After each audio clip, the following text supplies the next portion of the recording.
En réalité, dans ces climats anxiogènes, et si jamais on devait gérer son patrimoine comme M. Trump gère ses annonces, on changerait d'allocation trop rapidement. Donc il y a deux principes de base. Le premier, c'est qu'il faut qu'on garde son cap. Si on a une diversification qui est bien pensée, si on a un horizon de placement qui est bien pensé, comment, dans ces sphères, dans ces univers, horizon de placement et diversification, on doit prendre en considération les données macroéconomiques qui ont des incidences sur les marchés. Ça, c'est le premier des principes. Puis le deuxième des principes, c'est que lorsqu'il y a des crises, et Dieu sait qu'on en connaît, moi depuis 1987, je n'ai vu que des crises, eh bien, on a appris. Et on a appris que lorsqu'il y avait ces crises-là, il y avait des opportunités.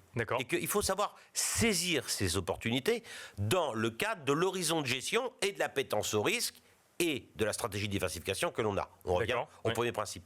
Donc si jamais on a ces deux principes bien ancrés et qui nous permettent de nous positionner tel qu'on doit se positionner et non pas tous les jours lorsque la cloche sonne sur le Nasdaq, parce que ça n'a pas de sens. Donc, qu'on prend un peu de recul, on arrive à construire une allocation et d'aller chercher des opportunités d'achat.